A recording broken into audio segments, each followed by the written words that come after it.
no one on either side, I think, wants this to escalate significantly, but wars are messy things. And an American strike that kills a significant number of Iranian personnel somewhere or vice versa then creates more pressure for escalation, more pressure for a bigger response. And so whatever it is both sides may want or not want, there's always a risk that these things just mistakes happen or unexpected consequences happen and things escalate from there. There were Iranian airstrikes in northern Iraq last month.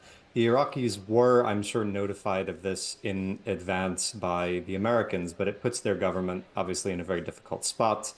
These militias that have carried out more than 160 attacks against American troops in recent months are very powerful in Iraq and have ties to people in the Iraqi government. And so it puts them in a very uncomfortable position.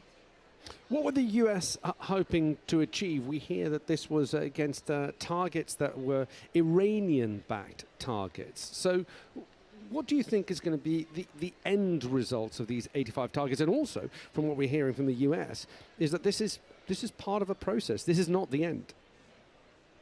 I think the end result is probably not going to be that much from these strikes, to be honest. They were telegraphed for almost a week. Everyone knew this was coming after that drone attack on January 28th that killed 3 American soldiers. Everyone knew there was going to be some sort of American response. So I think in the lead up to these strikes, the Iranian Revolutionary Guard removed many of their certainly senior personnel from places in Syria and Iraq that were likely to be struck. They may have also moved weapons out of those areas.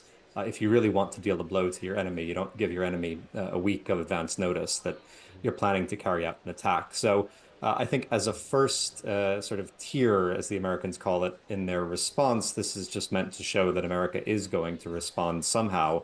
But the question is what those subsequent responses look like, and the Americans trying to thread the needle here between wanting to show that they were willing to use force and willing to retaliate, but also not wanting to do anything that might provoke a deeper war against Iran.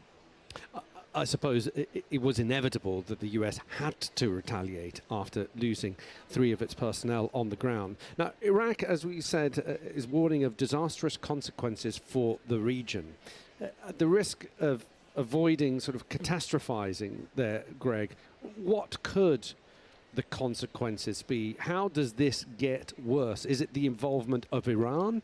Is it the involvement of the Iranian-backed groups within Syria? How does this actually escalate to a point where we'd all, I think, like to avoid? I don't think this one event is particularly catastrophic in light of what we've seen across the region over the past 4 months. You have 10 different countries now in and around the Middle East that have been exchanging fire with each other. Israel bombing Lebanon, Lebanon bombing Israel, Iran bombing Pakistan somewhat inexplicably last month. This has become a regional conflict, but so far still, with the exception of what's happening in Gaza, of course, still a fairly low intensity regional conflict. And so I think the concern with this, as with everything that's happening around the region, is that the Americans carried out a strike. The Iranians are probably, through their proxies, going to respond to that somehow. The Americans have vowed to carry out more strikes. No one on either side, I think, wants this to escalate significantly, but wars are messy things. And an American strike that kills a significant number of Iranian personnel somewhere or vice versa then creates more pressure for escalation, more pressure for a bigger response. And so whatever it is both sides may want or not want, there's always a risk that these things just mistakes happen or unexpected consequences happen and things escalate from there.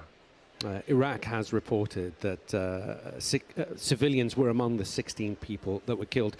Greg, just briefly, because you touched upon it, how connected are these strikes and this potential sort of aggravation of the state of affairs in the region with what's happening in Gaza? I.e., a lot of people, I think, listening will want to know, look, if we sort out what's happening between Israel and Gaza, does all this go away? Or is all this separate and we've started another conflict which is unconnected to what's happening between Israel and Gaza? And the answer to that is a little of both. This particular round of escalation, this 160 plus strikes over the past 4 months, that is connected to Gaza. You've had militias in Syria and in Iraq who have said that they are targeting American troops in response to or because of America's support for Israel in Gaza.